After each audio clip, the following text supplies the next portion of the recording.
Assalamu alaikum class. I hope you are fine. Today we are going to discuss comprehension. As you very well know that this is an important part of your paper and carries a lot of marks. So we will start with what comprehension is. Then we will discuss some strategies of comprehension and then we will discuss a comprehension paragraph. If you find anything difficult, don't hesitate to ask in the comments. Comprehension or extracting meaning from what you read is the ultimate goal of reading. So, what is the meaning of comprehension? That you have to find out meaning from whatever you are reading. So, when we try to find the meaning of a text, that is known as comprehension. Reading comprehension is the ability to process text, understand its meaning, and to integrate with what the reader already knows. So reading comprehension में हम क्या करते हैं, हम एक text को पढ़ते हैं, उसके मीनिंग को समझते हैं और फिर जो हमारे पास पहले से नॉलेज होती है उसके साथ उसको कंबाइन करते हैं ताकि हमारी अंडरस्टैंडिंग ज़्यादा कंप्लीट हो सके.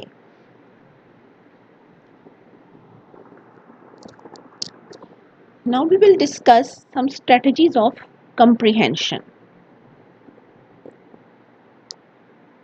The first strategy is predicting the meaning of a text. So first of all, what we do is that we read a text and we try to guess the meaning, that what it could be about. Especially when we read the title or when we read the first paragraph, we try to make guesses about the meaning of the text. Determining the purpose of a text. The next part is that we have to find out that what is the purpose of the text, why this text is written, and what message it is trying to deliver. Activation of prior knowledge. The next strategy is that we should bring in the knowledge that we already have about the world and about different things to try to help us in the understanding of the text and its meaning and its purpose. Identify word and sentence meanings in order to decode the text. The next step is that we try to understand the meaning of the words and the meaning of the sentences in order to understand the whole text. In this stage, we focus on the words and sentences and try to understand their meanings. Reflect on the meaning of a text. The next step is that when we understand the meaning of a text, then we think about it and we try to comprehend the deeper points of that meaning. Identifying the main idea and summarization. So then what we do in the end, that we identify the main idea of the text, that what the text is revolving around, what is its purpose, and what is the main concept that the writer wants us to understand. And then we summarize or make a summary of the whole text, and in this way our comprehension of a text is completed, and now we are able to explain the text, to write about this text, and to answer questions about that particular text. So these are some of the strategies regarding comprehension. So comprehension में हम क्या करेंगे कि आप एक passage को पढ़ेंगे, उसको डीपली पढ़ेंगे, 2-3 बार पढ़ेंगे ताकि आपको उसके मीनिंग्स अच्छी तरह से समझ में आ जाए. और अगर आपको किसी लफ्ज़ का या किसी सेंटेंस का मीनिंग नहीं आता तो हम उसको पूरी कॉन्टेक्स्ट या पूरी जो सिचुएशन उस टेक्स्ट में मौजूद है उसके हवाले से उसको समझने की कोशिश करेंगे ताकि हमें उसका मीनिंग समझ में आ सके. मीनिंग समझने के बाद टेक्स्ट के एंड पे दिए गए क्वेश्चंस के आंसर प्रोवाइड करना आपके पेपर का मेन टास्क है. आपके जो भी पैसेज आपको दिया जाता है उसमें प्रेसी राइटिंग भी एक इम्पॉर्टेंट पार्ट है, लेकिन प्रेसी राइटिंग हम नेक्स्ट लेसन में डिस्कस करेंगे. So precis writing is not a part of the lesson of today, that will be discussed in the next lesson. Today we will focus on comprehension because that is the first step in précis writing. Now we will read a passage. I will explain the meaning of the passage to you and then you will have to provide answers to the questions given at the end of the passage. So let's read the passage. Very few students have really any clear idea of what science means. The teaching of science in schools tend to obscure the meaning of science. When pupils at school work for a pass in science subject, they regard it their main business to learn a large number of facts and a smaller number of principles and theories. Now, all this is good in its way. A scientist must have a certain number of facts, principles, and theories at his fingertips. But science would cease to be science if scientists merely worked from fixed sets of facts and theories. The essence of science is the gathering of new facts and the establishment of new theories. Science has advanced rapidly in recent history because scientists have been greedy for new knowledge and because they have been so ready to disbelieve in textbooks of their youth. It is therefore most important to give our young students of science an awareness of skepticism and open mindedness that is part of the very soul of science. Let them not think that any branch of science is a subject that one can sit down and learn.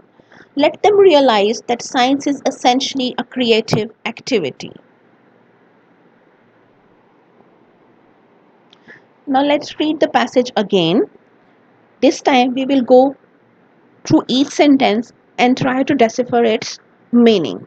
Very few students have really any clear idea of what science means. So in this sentence, the writer says that students do not have the idea that what is the actual meaning of the word science. The teaching of science in schools tend to obscure the meaning of science. So the way science is taught in schools, it actually hides the meaning of science. It does not explain what science means, it actually makes it more confusing. So our understanding becomes more confusing instead of becoming clear because of the way science is taught in schools. When pupils at school work for a pass in science subject, they regard it their main business to learn a large number of facts and a smaller number of principles and theories. So when students are in school and they want to pass a science subject, they believe that what they have to do is to memorize some facts and to memorize some theories and principles, and that is all. That is the main purpose of their learning, that they memorize or cram the facts and they memorize the principles and theories, and that is all science is about: facts and theories and principles. Now, all this is good in its way. So obviously, learning facts and learning theories and principles is not bad. A scientist must have a certain number of facts, principles, and theories at his fingertips. So, for any scientist, it is necessary that they should know some basic principles, basic facts, and basic theories by heart, and they would be able to use those facts and theories and principles whenever they need them in their experiment. So it is very important that some basic facts, principles, and theories are learned by the students. But science would cease to be science if scientists merely worked from fixed sets of facts and theories. So science will not be science if we are focused on fixed facts and theories, because science is all about inventions, about new things. The essence of science is the gathering of new facts and the establishment of new theories. So, what is the main purpose of science? That we have to find out new facts and we have to create new theories. Science has advanced rapidly in recent history because scientists have been greedy for new knowledge. So, why has science made so much progress in the recent history? In the past few decades, because scientists wanted to acquire or get new knowledge, they wanted to know newer things. That is why science has made so much progress, and because they have been so ready to disbelieve in textbooks of their youth. And because they did not trust the textbooks of their youth, means that the textbooks that they learned in when they were students, so they did not believe those textbooks. They tried to discover newer things, and that is how science made progress. It is therefore most important to give our young students of science an awareness of skepticism and open-mindedness that is part of the very soul of science. So what is important thing is that young students should be made aware that they should not believe everything. Skepticism, they should not believe everything, and they should be open minded. They should be ready to accept newer things. They should be ready to accept that things learned in the past can be wrong. Let them not think that any branch of science is a subject that one can sit down and learn. So they should not believe that they can sit down and learn science or any branch of science. They have to go out, make experiments, and make discoveries. Let them realize that science is essentially a creative activity.